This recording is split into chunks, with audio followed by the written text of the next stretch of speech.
ਬਿਸਮਿਲ੍ਲਾ ਜੀ। ਥੜਾ ਸਿਆਸਤ ਦੇ ਨਾਲ ਮੈਂ ਤੁਹਾਡਾ ਯਾਰ ਅਮਲ ਲਤੀਫ। ਖੁਸ਼ ਦਿਲੀ ਨਾਲ, ਨੇਕ ਨੀਅਤੀ ਨਾਲ ਜਨਾਬੇ ਟਰੰਪ ਦੁਨੀਆ ਨੂੰ ਅਮਨ ਦਾ ਗਹਿਵਾਰਾ ਬਣਾਉਣਾ ਚਾਹੁੰਦੇ।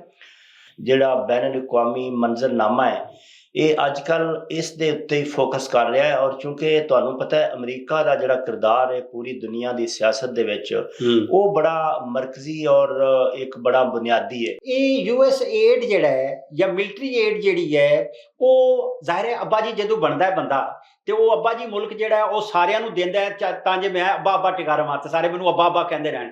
ਉਹ ਅੱਬਾ ਅੱਬਾ ਕਹਿਣ ਦੇ ਨਾਤੇ ਇਹ ਯੂਐਸ ਏਡ ਕਿੰਨੀ ਸਾਰੀ ਜਾਂਦੀ ਸੀ ਔਰ ਇਹ ਕਾਹਦੇ ਤੋਂ ਜਾਂਦੀ ਸੀ, ਇਸ ਇਹ ਕਿਹੜੇ ਕੰਮ ਆਉਂਦੀ ਸੀ, ਕਿਆ ਇਹ ਜ਼ਾਇਆ ਹੁੰਦੀ ਰਹੀ ਹੈ?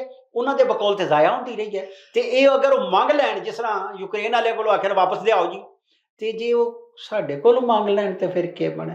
ਵਧੀਆ ਔਰ ਚੰਗਾ ਸਵਾਲ ਹੈ। ਦੇਖੋ ਇਹ ਜਿਹੜੀ ਇੱਕ ਤੇ ਹੁੰਦੀ ਹੈ ਨਾ ਮੁਲਕਾਂ ਦੀ ਹਾਰਡ ਪਾਵਰ, ਠੀਕ, ਜਿਹੜੀ ਜੰਗ ਔਰ ਮਿਲਟਰੀ ਦੀ ਤਾਕਤ ਜਿਹੜੀ ਹੈ ਉਹਨੂੰ ਅਜ਼ਮਾ ਕੇ ਔਰ ਉਸ ਤੋਂ ਬਾਅਦ ਉਹ ਹਾਸਲ ਕੀਤੀ ਜਾਂਦੀ ਹੈ। ਔਰ ਇੱਕ ਥ੍ਰੈਟ ਹੁੰਦਾ ਹੈ, ਇੱਕ ਖੌਫ ਔਰ ਡਰ ਦਾ ਮਾਹੌਲ ਹੁੰਦਾ ਹੈ ਕਿ ਲੋਕ ਜਿਹੜੇ ਨੇ ਉਸ ਜਿਹੜੀ ਸੁਪਰ ਪਾਵਰ ਜਾਂ ਕੋਈ ਮੁਲਕ ਹੈ ਉਹਨੂੰ ਜੀ ਕਰਦੇ ਰਹਿਣ। ਉਹਨੂੰ ਜੀ ਕਰਦੇ ਰਹਿਣ।